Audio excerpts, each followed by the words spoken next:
Vai pegar? Melhor outra cor. Pega sim. Pega? Imagina assim, ó. Me vê um... Isso, boa. Imagina assim, ó. Isso aqui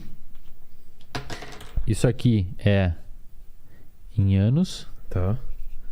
E aqui é a capacidade do cérebro mudar. Tá. Capacidade do cérebro mudar. A gente chama também de neuroplasticidade. Tá? Quando você nasce, 0 anos, 10 anos, 20 anos, 30, 40 e assim por diante. Quando você nasce, a sua capacidade, a sua neuroplasticidade é extremamente alta, cara. Isto é, quando você nasce, você tem uma capacidade gigantesca de mudança de cérebro. Por que o seu cérebro tem muita capacidade quando você nasce? Porque você precisa aprender muita coisa nova. Você precisa aprender a caminhar, você precisa aprender as texturas dos objetos, você precisa aprender cores. Engolir, mastigar. Engolir o rosto do seu pai, o rosto da sua mãe, sons. O seu cérebro está sendo bombardeado, velho, por vários estímulos. E quando você nasce, o seu cérebro tem mais capacidade de mudança por conta da demanda. Você tem que aprender muita coisa nova. Certo. Tanto é que ele é tão plástico que se você privar um olho de receber estímulos visuais, atrofia uma parte do cérebro envolvida com detectar luz. Ah, é? É porque você precisa estimular. É por isso que para uma criança, objetos, tocar, cores é extremamente importante, cara. Extremamente importante. Com o passar do tempo, isso começa a cair. Tá. Então, a habilidade do seu cérebro de mudança começa a decair com o passar do tempo. Me vê o outro ali. Aqui. Pode ser um... será que... Acho que é azul, não. Rosinha aí, ó. Isso. Tá.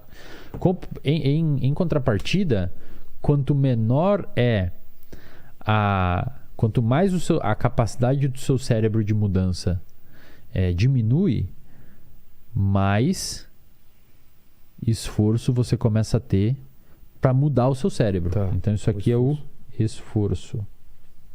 Esforço para aprender algo novo. Ok? Tá. Então pensa assim, ó. Quando você é pequenininho, quando você é criança, sei lá pelos 2, 3, 4, 5 anos de idade, você tem uma capacidade gigantesca de aprender algo e você tem pouco esforço atribuído em cima daquilo. Certo. Vamos dar um exemplo. Uma língua. Cara, se uma criança quiser aprender uma língua nova, ou se um pai quer que o filho fale espanhol, inglês, alemão, sei lá, quanto antes começar, melhor. Tá. Por quê? Porque o cérebro é mais plástico, então o cérebro consegue mudar mais fácil com menos esforço. Se você for aprender uma nova língua aqui, com 35, você vai ter que se esforçar pra caramba, porque a sua capacidade de mudar é pequena. Entendi. Você consegue, mas um moleque de 5 anos vai aprender inglês muito mais rápido do que alguém com 35. É incrível, cara. Eu fui para os Estados Unidos, criança de 4 anos falando muito melhor do que eu inglês. É isso, cara. Incrível. É isso. Ah, porra, vai. Agora eu entendi, achei que... Esse aí é o punch com delay, né? Eu achei que fosse... Eu achei que tinha sido alguém que você tinha levado. Não. É que assim, eu conheço um professor, que é amigo meu, que ele foi fazer um pós-doc na Inglaterra com o filho, foi meio que arquitetado na época que o filho dele tinha 4, 5 anos, pra ficar 2 anos lá fazendo um pós-doutorado. O moleque aprendeu, cara. Claro. Aprendeu sem sotaque. Porque foi exposto àquela... Putz, que o cérebro nem sabia português direito, então você inunda ali, ele cresce... Tipo assim, se eu perguntar pra você, como é que você aprendeu português? Você não sabe. Exato. Tá? Sei lá, velho, um dia eu falava português. É isso com crianças que você expõe a nova língua. Ela aprende sem saber. Ele aparece com uma quantidade de palavras novas e jeito de falar que não foi a gente que ensinou. Exato. E olha que legal, cara. Imagina você perguntar alguma coisa pra ele e falar assim, na verdade eu quero. De onde ele falou, na verdade eu quero? Ele escutou isso. Alguma coisa, né? Exato. Olha, eu vou querer. Tipo, não é uma coisa que ele nunca falou e de repente ele fala, olha, eu vou querer. É, legal, cara. Criança é muito maneiro. E olha que legal, existe um ponto de cruzada aqui, cara. É. Entre as duas coisas. Eu desenhei esse gráfico aqui, ficou meio errado, era para ser mais ou menos aqui, ó. Tá. Porque esse ponto de cruzada, ele é mais ou menos pelos 25 anos. Tá certo. Nos 25 anos, o seu cérebro, ele acaba... Não é que acaba, mas nos 25 anos você começa a ter menos o que a gente chama de neuroplasticidade passiva. O que significa isso? Até os 25 anos, o seu cérebro aprende de uma maneira mais fácil, sem você atribuir tanto esforço a alguma coisa. Ou seja, até em média, os 25 anos, você aprende mais fácil sem se esforçar tanto. Tá. Depois dos 25 anos, você precisa ter o que a gente chama de neuroplasticidade ativa. Isto é, você tem que atribuir um esforço para aprender uma coisa nova. A gente vai voltar para o TDAH, eu não esqueci do TDAH. Vamos dar um exemplo. Uma criança, um adolescente que está aprendendo inglês, ouvindo música e não sei o quê, muitas vezes ele aprende uma coisa sem necessariamente entender como aprendeu. A pessoa sabe. Cara, um adulto para aprender papel, caneta em inglês, ele tem que... Bom, isso aqui é papel, caneta, você tem que jogar a sua atenção em cima daquilo para o seu cérebro mudar. E, cara, é exatamente isso que os estudos mostram. A neuroplasticidade, ou seja, a mudança estrutural do seu cérebro depois dos 25 anos, ela é principalmente induzida por foco.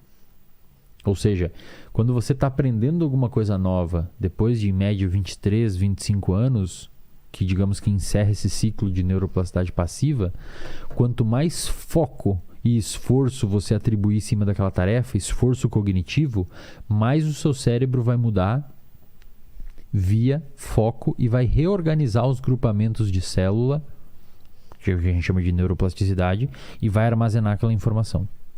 Tá? O TDAH, dentro desse contexto, o TDAH é um transtorno que a gente chama de transtorno do neurodesenvolvimento. Transtorno do neurodesenvolvimento significa o quê? Que o paciente com TDAH, ele tem um desenvolvimento cerebral diferente de um paciente sem TDAH. Posso fazer outro aqui? Claro. Posso fazer outro aqui? Uma imagina que assim, ó, isso aqui vai ser bacana, cara. Imagina que você tem um cérebro aqui, tá? Isso aqui é um cérebro, tá? Aqui, no caso, estariam os seus olhos. Um balão de... aqui estariam os seus olhos. Meio feio o cérebro, mas vocês entenderam. Dá pra pegar aí, diretor? Dá? Então aqui você tem o cérebro. Diretor. Como é que... Não dá pra dar muita moral. O estagiário, tá pegando aí o negócio? Tá bonitinho. Tá bonitinho. Legal.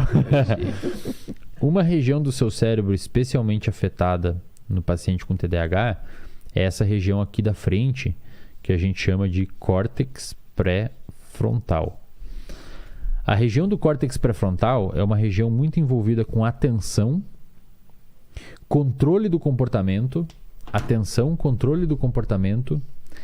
projeção de futuro, e uma das principais coisas que o córtex pré-frontal faz é sustentar uma atenção motivada por um período um pouco mais longo em uma determinada tarefa. Exatamente o que o paciente com TDAH muitas vezes não consegue fazer.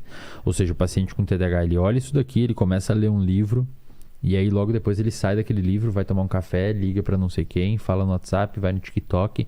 Quando vê, passa horas e ele volta a fazer a tarefa porque ele lembrou que tinha que fazer a tarefa.